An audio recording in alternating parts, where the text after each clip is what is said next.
Small airports have been a gathering place for many, many years for people. It was actually back as World War II was approaching that the government built literally hundreds of airports for both training purposes and also relief. That's how Easton came about, and I think 1943.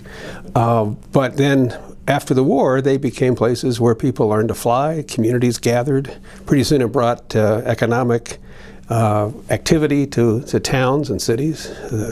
We have a saying that if you build a mile of road, you can go a mile. If you build a mile of runway, you can go anywhere in the world. And really, the United States is blessed with these public use airports, over 5,000 public use airports in the United States.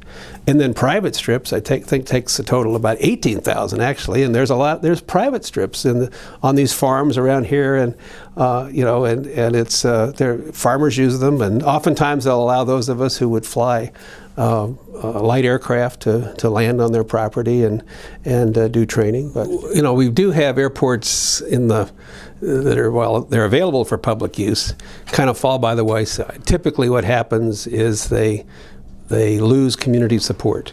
They don't protect the area around the airport, so they have sound and noise issues that cause problems for them.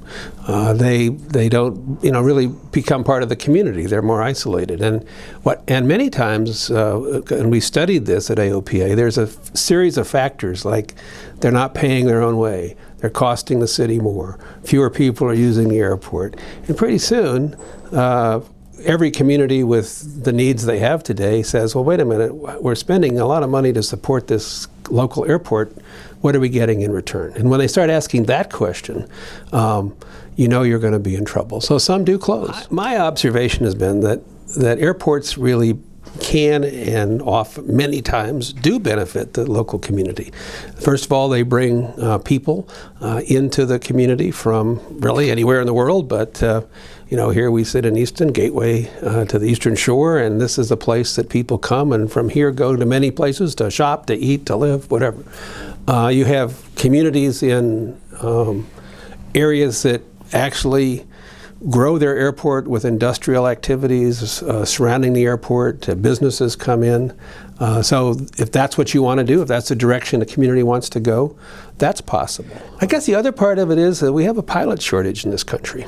And these small airports have traditionally been the place that thousands of people of all ages, but certainly young people, go to engage in flight training. And so it's a real asset to be able to offer that kind of activity at small airports and began to develop the interest in people in aviation who probably wouldn't travel necessarily an hour or 2 hours, 3 hours to a major airport, and even if they got there, that's an intimidating place to train.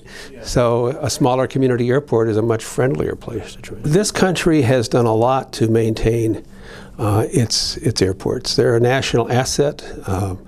Part of the FAA's budget is dedicated every year to an airport improvement program that provides millions of dollars to local airports to do improvements on the airport, to extend runways, to improve taxiways. Here in Easton, this airport has received some of that money for very important projects where the federal government pays a significant amount and the local community pays a small amount. It's actually a very good return on the investment. I have flown in and out of the Easton Airport, I think, since I came to the Washington area. I had an aircraft when I got here in 1981. I love the Eastern Shore. It helps when you have a restaurant. Somehow pilots and donuts seem to go well together. I don't know what it is, but it was always a nice place to fly and have breakfast and bring people. Spend a little time looking around. It's an advantage to have an airport this close to the center of a city. That's unusual, actually. About 2 miles away, I think. So that's a real plus. Easy to get into town if you want to go look around and do some shopping. The airport is very well run. It's got good management. It has a contract tower, meaning that it has an air traffic control tower staffed by private individuals from a company that does this all over the country. Very capable, absolutely follows the same rules and regulations that federal air traffic controllers follow. It has state-of-the-art technology in that tower. There are approaches here that are just as good as commercial airports. So it offers a lot of advantages for pilots. It's an excellent place for flight training because you have a tower and you have all the sophistication that goes with that. No, I think this is a very strong and solid airport, and I think the care that's been taken to develop around the airport is extremely important. You have sort of light industrial activities around the airport, maybe farm agriculture around the airport, where the housing and other areas have been further removed from the airport, so you're not encroaching on the airport space with houses and that sort of thing. The other thing that I know, just in talking to some of the folks here, is that this is an airport that's open to the community.